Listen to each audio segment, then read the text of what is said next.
विज्ञान निर्झर हिंदी चैनल पर आपका स्वागत है। निवेदन है कि जो श्रोता नए हैं और जिन्होंने अभी तक चैनल को सब्सक्राइब नहीं किया है, कृपया चैनल को सब्सक्राइब कर लें और वीडियो पसंद आने पर लाइक का बटन भी क्लिक कर दें। आगे बढ़ते हैं।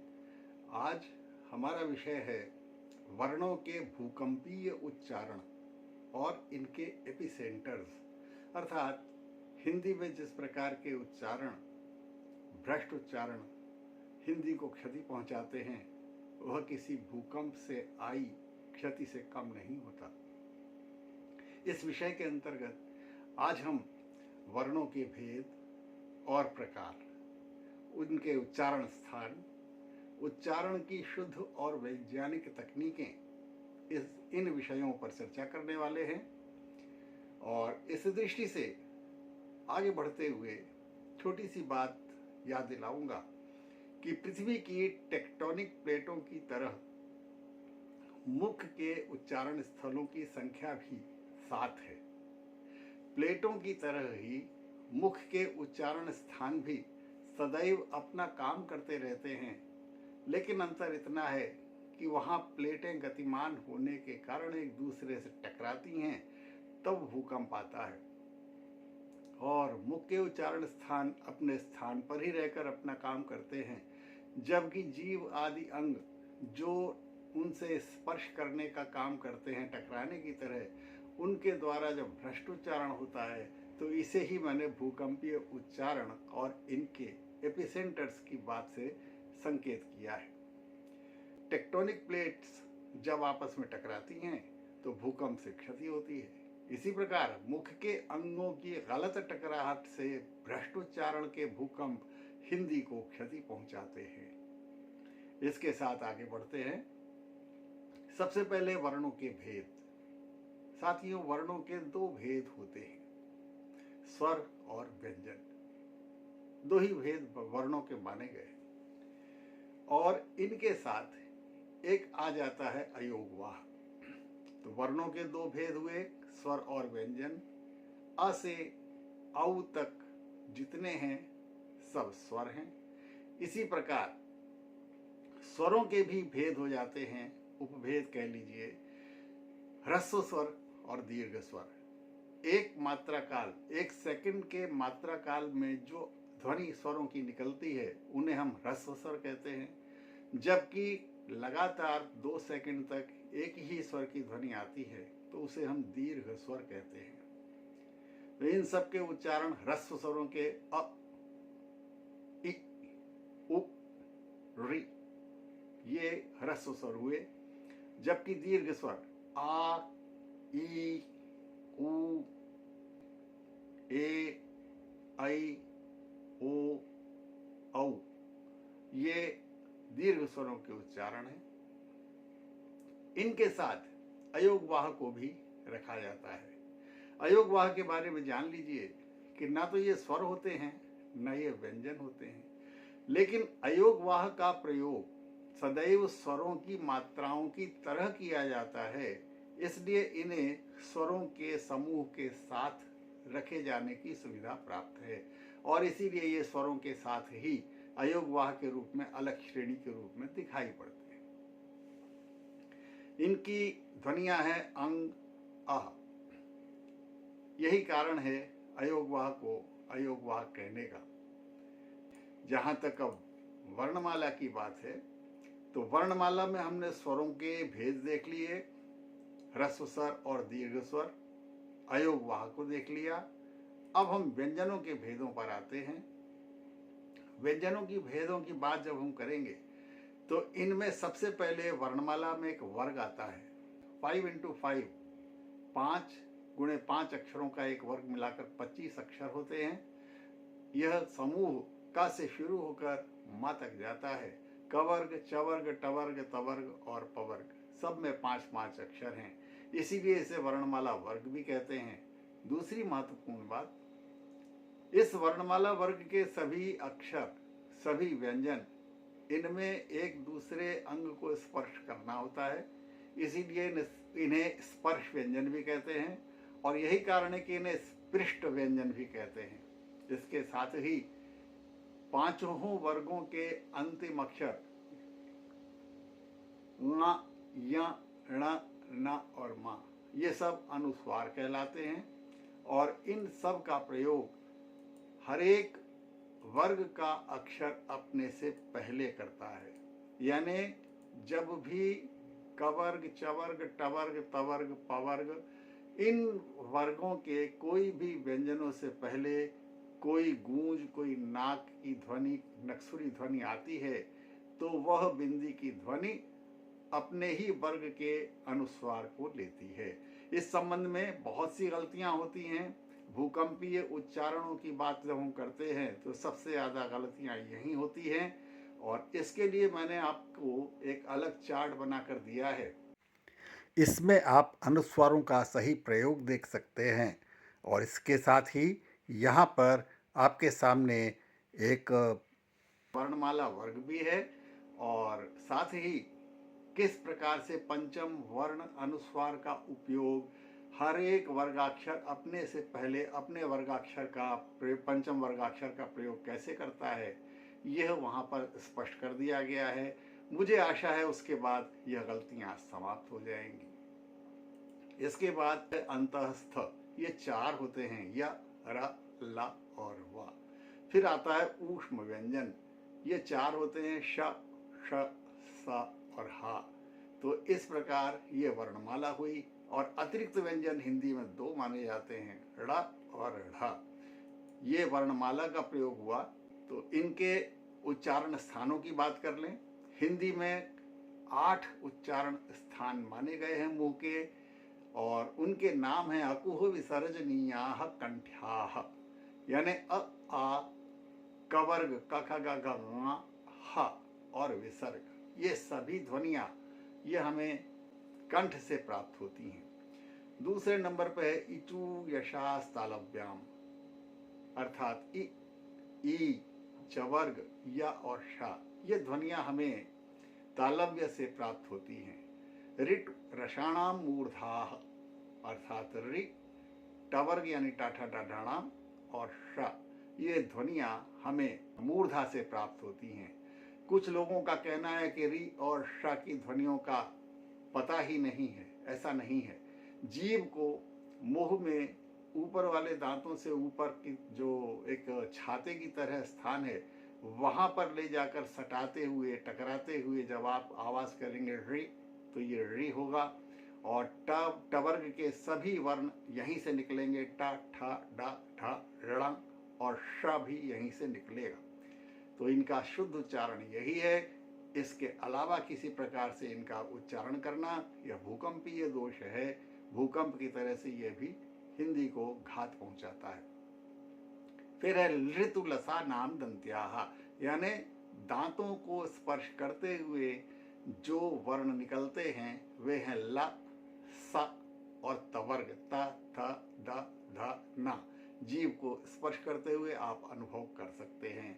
फिर है उपपद्मानीया नाम ओष्ठौः, अर्थात उ, ऊ और पवर्ग प, फ, ब, भ, म तथा जो हमारे विसर्ग हैं इन सब की आवाज़ें हमें ओष्ठ के सहयोग से प्राप्त होती हैं।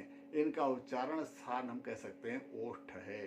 फिर है ए दौ तौ कंठ तालु, ये संस्कृत के सूत्र हैं। ए दई तौ कंठ तालु, अर्थात कंठ और तालु के प्रयोग से हमें ए और ऐ की आवाज़ें प्राप्त होती हैं।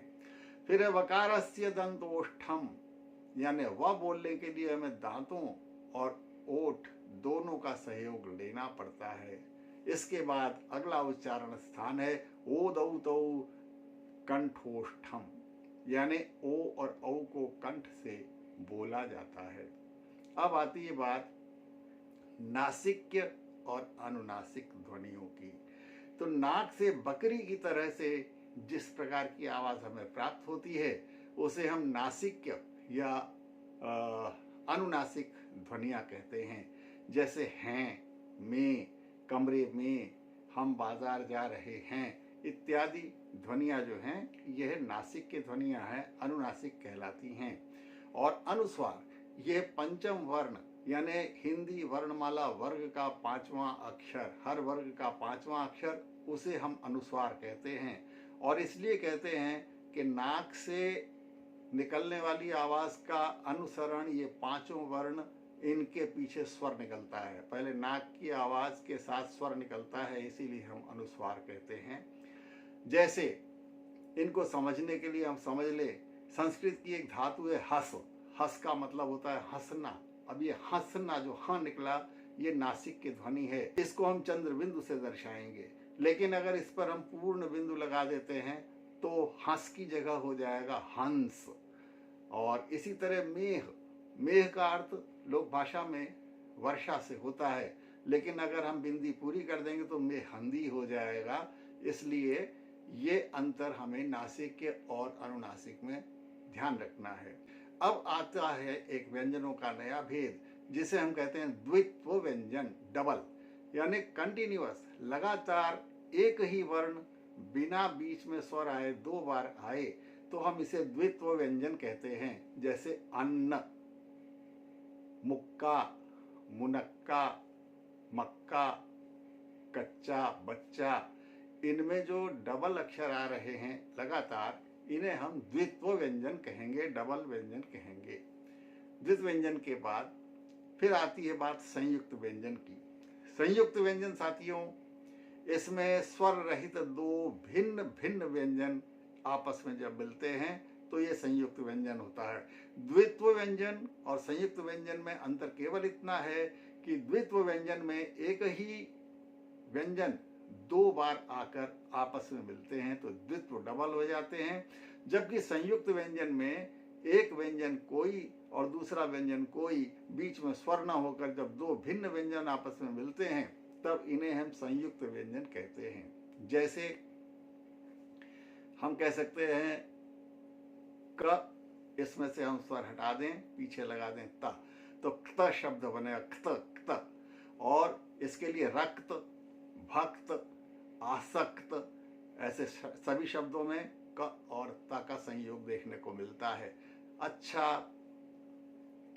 11, फिर हम देखते हैं 11 में हम अक्सर विज्ञान का प्रयोग भी कर देते हैं। विज्ञान को 11 ज्ञान विज्ञान की तरह बोलते हैं, जिसमें गा स्वर रहित और या बोल देते हैं, यह गलत है।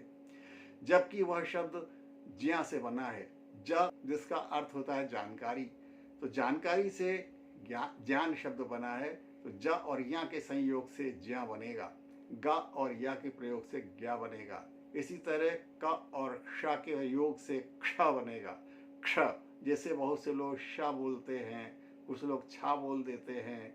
क्षमा शब्द है, उसको क्षमा बोलेंगे, क्षमा बोलेंगे, क्षमा बोलेंगे, इत्यादि प्रकार से यह भूकंपीय दोष ही कहलाएगा।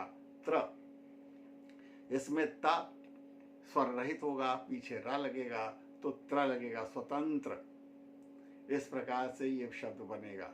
और दूसरा एक और शब्द देखिए स्र, जिसमें स स्वर रहित है, जो र से योग करेगा तो बनेगा स्र, अजस्र शब्द बना। लेकिन स्रोत और स्तोत्र, अब ये 2 जबरदस्ती की होने वाली गलतियां हैं, इनको समझ लीजिए। स स्वर रहित रा में जब मिलेगा तो बनेगा स्र, और इसमें ओ की मात्रा लगकर स्रोत बनेगा, जिसका अर्थ होता है कोई जरिया, कोई माध्यम जहां से हमें कोई चीज प्राप्त होती है, सोर्स, उसे हम स्रोत कहेंगे। और स्तोत्र शब्द है, यानी स स्वर रहित ता में मिलता है, ओ की मात्रा लगे तो स्तोत्र बनता है, जो स्तुति शब्द से बना हुआ है। वह संग्रह जिसमें स्तुतियों को एकत्र किया जाए उसे हम स्तोत्र कहेंगे। फिर है व्यंजन गुच्छ।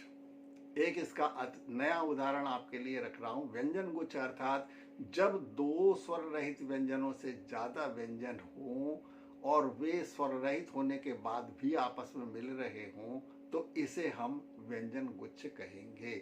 जैसे आर्द्रता, इसमें र स्वर रहित है, द स्वर रहित है, पीछे र मिल गया तो आर्द्रता हो गया। गरुड़ जी का एक नाम है तारक्षम, र स्वर रहित है, क स्वर रहित है, श स्वर रहित है, इनके संयोग से बना तारक्षम।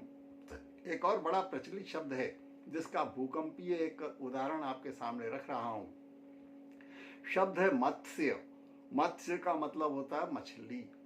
अब इसे लोग मत्स्य बोलते हैं, जबकि माँ के बाद ता भी स्वर रहित है, सा भी स्वर रहित है, पीछे या मिलेगा तो मत्स्य शब्द होगा, जिसे मत्स्य बोल देते हैं। अब ये कैसा अखरता है सुनने में। बहरहाल ये उदाहरण व्यंजन गुच्छ के हैं। इसके बाद आते हैं अतिरिक्त व्यंजन। पहले भी चर्चा कर चुका हूँ, ड़ और ढ़ ये अतिरिक्त व्यंजन है, और इसकी चर्चा यहाँ इसलिए कर रहा हूँ कि इन दो अतिरिक्त व्यंजनों के अलावा भी हिंदी में कुछ ध्वनियों का प्रयोग होता है। उसे हम एक नई श्रेणी में रखना चाहेंगे और कहेंगे विभाषी ध्वनियाँ। ये विभाषी ध्वनियाँ वे हैं जैसे अंग्रेजी से हमें आए, आओ प्राप्त हुआ, कैट, बैट, यह पुस्तक है। तो इस तरह की ध्वनियाँ हमें ये अंग्रेजी से प्राप्त हुई हैं, उसके सहयोग से हमारे यहाँ विकसित हुई हैं। इसी तरह उर्दू से ज़, क, फ, गज़ल जैसी ध्वनियों का प्रयोग जो हमें प्राप्त हुआ, इसे हम विभाषी ध्वनियों की श्रेणियों में रखेंगे। हिंदी की मूल वर्णमाला के कुल अक्षर 48 ही रखेंगे। उसमें कन्फ्यूज़न, भ्रम, उसमें दुविधा हम डालना नहीं चाहेंगे। वर्ण तथा अक्षर में अंतर। अब ये एक बहुत बड़ी चीज़ आपके सामने रख रहा हूँ। इसे अनेक पुस्तकों में मैंने देखा। लोग कहते हैं भाषा की सबसे छोटी इकाई वर्ण है, जबकि ऐसा नहीं है। भाषा की सबसे छोटी इकाई वर्ण नहीं है, वर्ण भाषा की छोटी इकाई है। इसके विच्छेद करने पर, वर्ण विच्छेद करने पर वर्ण के टुकड़े किए जा सकते हैं। जिसके टुकड़े कर दिए जाएं वह छोटा कहाँ रहा, होने वाला टुकड़ा छोटा हुआ। तो वर्ण विच्छेद करने के बाद तब हमें जो स्थितियों में अक्षर प्राप्त होते हैं उन्हें हम अक्षर कहते हैं, और वह वर्णमाला की सबसे छोटी इकाई है। अर्थात वर्णमाला की सबसे छोटी इकाई, वर्णों की सबसे छोटी इकाई अक्षर है, वर्ण नहीं। और अक्षर का अर्थ होता है कभी न नष्ट होने वाला, यानी उसको तोड़ा नहीं जा सकता। और जो कभी नष्ट नहीं होता उसे ईश्वर कहते हैं। श्रीमद् भगवद गीता में श्री कृष्ण ने इस बात को कहा है, अक्षराणाम अकारोस्मि। गीता के 10वें अध्याय का 33वां श्लोक है। वर्णों के संबंध में कुछ और जानकारियां हैं। वीडियो अधिक लंबा ना हो इसलिए आज यहीं रोक रहे हैं। अगले पाठ में हम उनकी चर्चा करेंगे। जिन साथियों ने चैनल को सब्सक्राइब नहीं किया है, कृपया सब्सक्राइब कर दें, और वीडियो पसंद आया हो, जानकारियाँ अच्छी लगी हो तो वीडियो को लाइक कर दें। तो मिलते हैं अगले बृहस्पतिवार को नई जानकारियों के साथ। नमस्कार, धन्यवाद।